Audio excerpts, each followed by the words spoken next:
Bom dia. Hoje é um basicão de farmacologia. Para a gente estudar farmacologia, tem dois conceitos importantes para saber, que é a farmacocinética e a farmacodinâmica. A farmacocinética é o que o nosso corpo faz com o fármaco, ou seja, como ele absorve o fármaco, como ele distribui o fármaco, como ele metaboliza e excreta esse fármaco do organismo. Isso é a farmacocinética. E geralmente a gente começa a estudar pela farmacocinética e depois a gente vai para a farmacodinâmica, que é o que o fármaco faz no nosso corpo. O fármaco age como um agonista. Ele vai se ligar ao receptor e gerar um efeito nas células-alvos. Não. Esse fármaco ele age como um antagonista. Ele bloqueia esse receptor para que o agonista não haja, tá? Daí gerando tal efeito terapêutico no corpo, tá? Essas são as duas principais definições que a gente vai estudar. Os fármacos, eles têm várias formas de ser absorvido, né? Então, pelo trato gastrointestinal, tipo um fármaco via oral, um comprimido, endovenoso, tópico, transdérmico, intramuscular, subcutâneo. Então, tem várias formas farmacêuticas para administrar a droga. Uma droga via oral, é importante ela ter algumas características. Ou seja, a droga por via oral é importante ela ter lipofilia e hidrofilia. O que significa? Filia significa afinidade. Então é importante que na forma ali estrutural desse fármaco, ele tenha afinidade com água e afinidade com gordura. Por que isso é importante? A droga por via oral, ela vai entrar no meio aquoso, lá no ácido gástrico do estômago, né? A gente vai engolir água, a gente vai engolir o remédio, ele vai lá para o nosso estômago, vai estar cheio de líquido, né? Ácido clorídrico. E depois, por isso é importante ele ter hidrofilia, afinidade com água. E depois, ele vai entrar lá no intestino e ele vai precisar passar pela membrana da parede plasmática do intestino, que tem gordura, né? A membrana plasmática das nossas células, elas são membranas de fosfolipídios, tá? Então, tem barreira de lipídio. Então, para atravessar essas barreiras por difusão simples, é importante essa estrutura do fármaco, lipofilia e hidrofilia.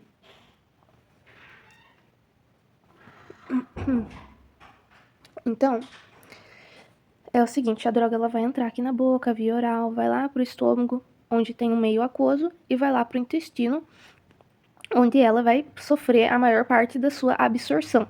O que é absorção? É a passagem do fármaco para o sangue, para a corrente sanguínea. E como que isso acontece? Lá no intestino, né, nas menores porções do intestino, a gente tem as vilosidades, onde passa ali próximo dela os capilares sanguíneos, e por difusão simples, o que vai acontecer? A gente vai passar o que tem no meio mais concentrado para o meio menos concentrado. Então, se eu acabei de ingerir medicação por via oral, tem muita medicação lá no meu intestino e não tem medicação, né, fármaco, no meu sangue. Onde que está mais concentrado o fármaco? No intestino. Então, ele vai passar do intestino por difusão simples, pelo gradiente de concentração, de onde tem mais para onde tem menos. Então, ele vai sair ali do lúmen intestinal para dentro dos vasos sanguíneos, para os capilares. Beleza, fez a absorção. Após fazer a absorção, o fármaco por via oral, ele sofre ele tem muitas perdas, porque ele pode sofrer perda ali no estômago, devido aos ácidos, às enzimas, lá no intestino. Tudo vai ser muito relativo, né? Para saber como que vai ser a biodisponibilidade final dessa medicação. Porque além de passar pelo estômago, de passar pelo intestino, ele vai passar pelo fígado e tem esse efeito de primeira passagem. O que é o efeito de primeira passagem? O fármaco por via oral, ele sofre esse efeito porque ele passa por diversos locais e o fígado, principalmente ele já metaboliza parte dessa droga. Então, o que acontece? Quando o fármaco ele sai do intestino, entra na corrente sanguínea, não é na corrente sanguínea sistêmica que vai para todo o nosso corpo. Não.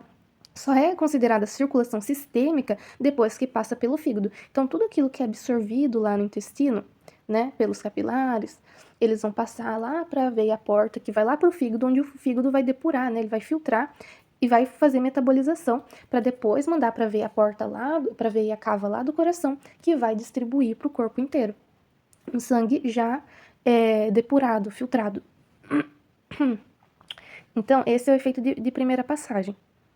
Por isso que o fármaco via oral, ele tem menos biodisponibilidade do que um fármaco endovenoso. Porque o fármaco endovenoso, ele não passa por esses processos, ele não precisa ser feito a absorção, ele é aplicado diretamente no vaso sanguíneo. E o que é a biodisponibilidade? É o quanto do fármaco, da droga, chega em porcentagem, né, no sangue, que foi absorvido. Tá, beleza. Eu ingeri por via oral, foi lá pro meu intestino, do meu intestino passou pelos capilares intestinais, foi lá pela veia porta, lá pro fígado, sofreu o efeito de primeira passagem e foi distribuído. Ok. No sangue, a gente tem a parte mais sólida, né, as hemácias, e tem a parte líquida do sangue, o plasma. No plasma fica a concentração aí das medicações. Tá, mas quando o fármaco ele tá no sangue, ele já tá agindo nas nossas células, né, tendo ali o efeito terapêutico? Então, o que acontece? O fármaco, ele tá no vaso sanguíneo, mas ele precisa ser distribuído, tá? Então, no começo que a droga é administrada, ela tende a ficar mais no sangue, mas depois de um tempo ela já vai começar a se misturar com o interstício, que tá aqui na imagem, no bloquinho 2, ó. Tá começando a sair do vaso sanguíneo e se juntar com o interstício. O que é o interstício? Entre as células, né, que ficam ali próximas do vaso sanguíneo, tem um espaço entre elas. Esse é o espaço intersticial, tá? Então, sai do vaso, vai um pouquinho da droga pro interstício e depois do interstício vai começar a migrar para dentro da célula, tá? E até com o decorrer do tempo, que aqui na imagem 4 já tá quase toda a concentração ali dentro da célula, tá? E daí sim vai começar a ter o efeito, né, terapêutico da droga, tá? Então aqui, ó. Aqui a gente tem aqui o intestino, do intestino vai pro fígado, depois passa lá pela veia cava do coração, que faz, né, a pequena circulação e a grande circulação, distribuindo o fármaco. Então a gente falou agora de farmacocinética. Então, a gente falou da absorção, que é a passagem do fármaco para o sangue. E essa passagem de fármaco no sangue não é... Por exemplo, eu tomo um comprimido e você toma um comprimido, não significa que o mesmo comprimido, a mesma dosagem, não significa que a nossa absorção vai ser igual, porque tem vários fatores que influenciam a absorção dessa droga, principalmente se for uma droga via oral. Ela é influenciada pela dose, pela forma farmacêutica. Então, por exemplo, se eu tomo um dipirona comprimido, você toma um dipirona gotas, a gente pode ter um tipo de absorção diferente.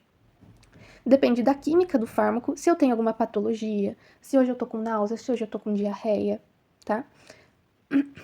A gente falou da distribuição do fármaco no organismo e essa distribuição ela pode também ser influenciada tanto pelo fluxo sanguíneo, já que é o sangue que está levando a droga para as células, né?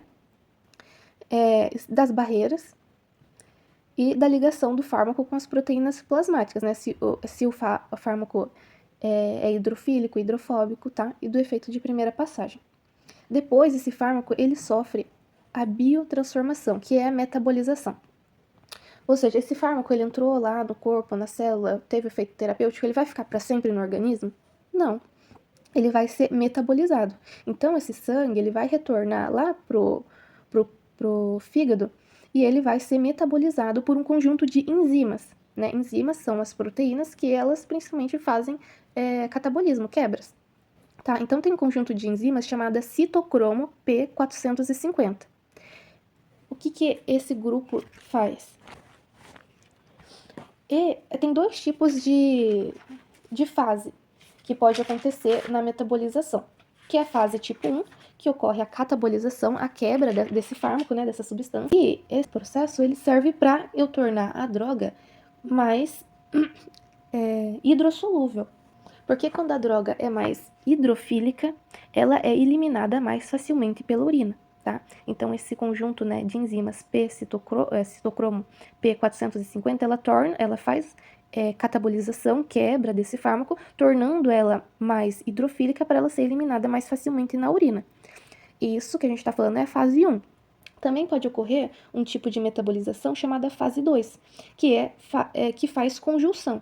Ou seja, eu tenho ali uma molécula de fármaco, mas em vez de eu quebrar ela, eu vou adicionar outra substância nela, né, um outro tipo de molécula nela, e vou tornar ela mais hidrofílica, né, e mais facilmente excretada, tá?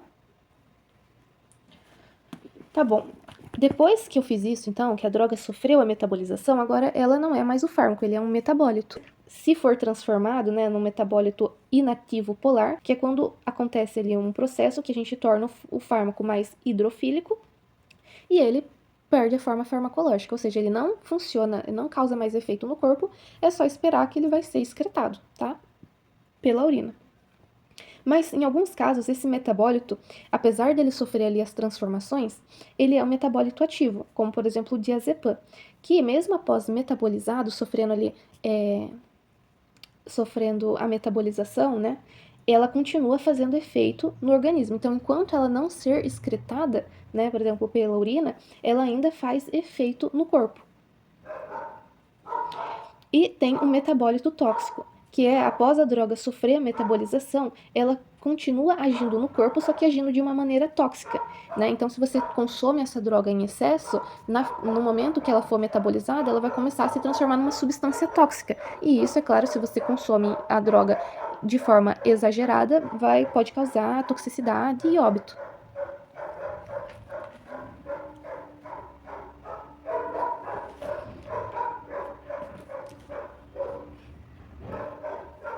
Agora vamos falar um pouquinho sobre farmacodinâmica, que é o que a droga vai fazer no nosso corpo, né? A gente entendeu como que o nosso corpo vai reagir à droga, o que ele vai fazer com a droga, tá?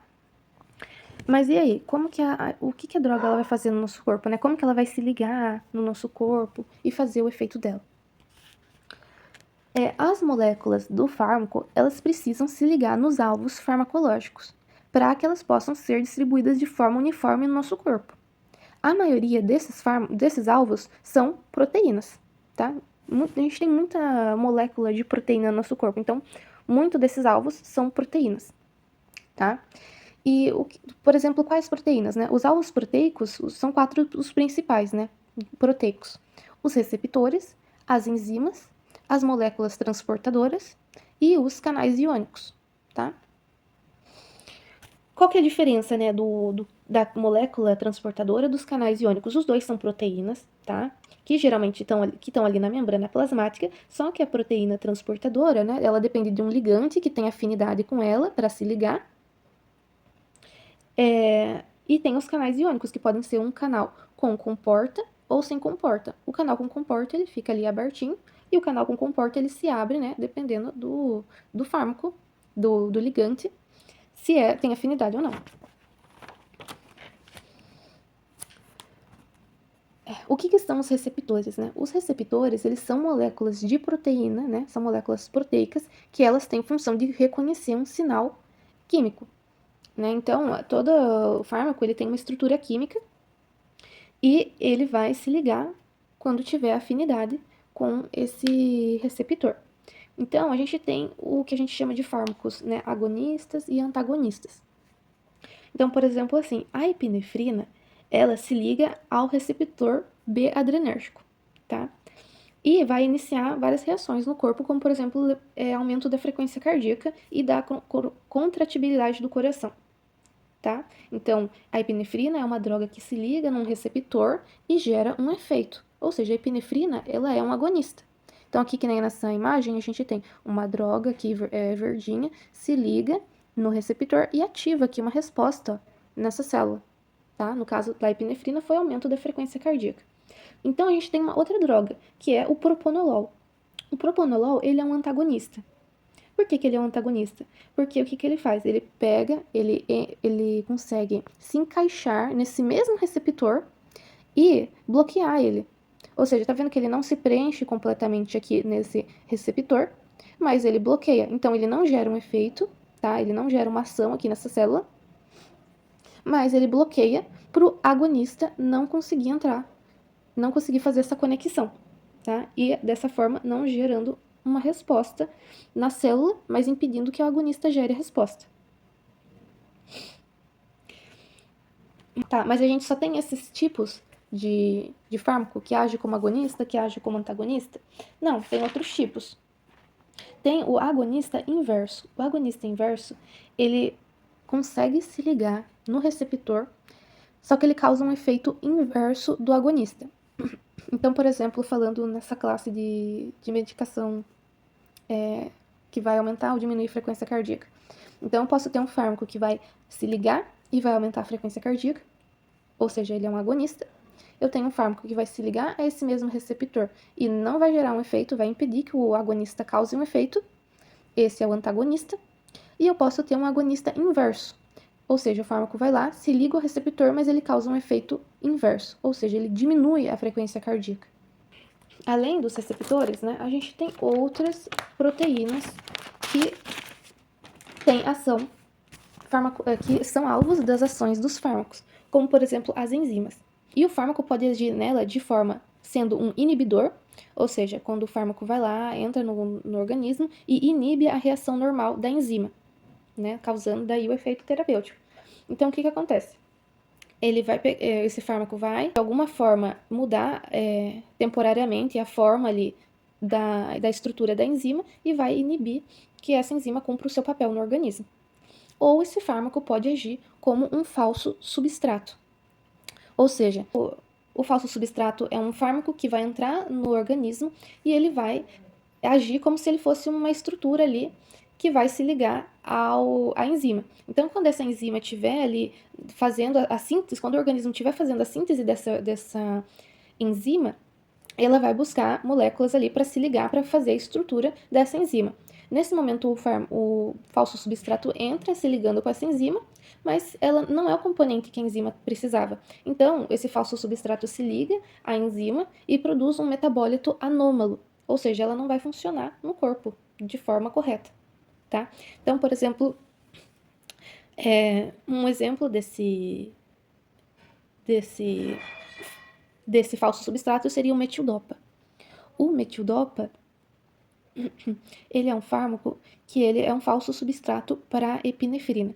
Então, quando o organismo está produzindo a epinefrina, né, que é a adrenalina, quando ele está no processo de síntese, o metildopa, né, tem as substâncias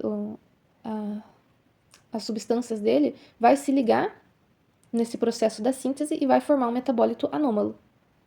Dessa forma, a gente vai ter menos epinefrina no nosso corpo e, consequente, vai reduzir, né, o aumento da frequência cardíaca e, consequentemente, da pressão arterial. Dessa forma, age o metildopa, que é uma medicação para pressão arterial, tá? Ah, mas eu falei também do inibidor. Qual que é um exemplo de fármaco que age como inibidor? Tem o captopril. Então, no nosso organismo, a gente tem uma enzima chamada ECA, né, ECA, que é uma enzima que ela auxilia na formação da angiotensina 2. A angiotensina 2, ela faz parte de um ciclo ali da renina-angiotensina, que é um ciclo ali de hormônios que vai aumentar a pressão arterial. Então, o captopril, ele inibe a enzima ECA, impedindo a formação da da angiotensina 2 e assim reduzindo a pressão arterial. E a gente também pode ter um profármaco. O que é um profármaco? É um fármaco que ele, quando ele está ali no formato dele, por exemplo, um comprimido, ele está inativo. Ele só se ativa dentro do organismo quando ele se junta com uma enzima do nosso organismo. Por exemplo, o omeprazol.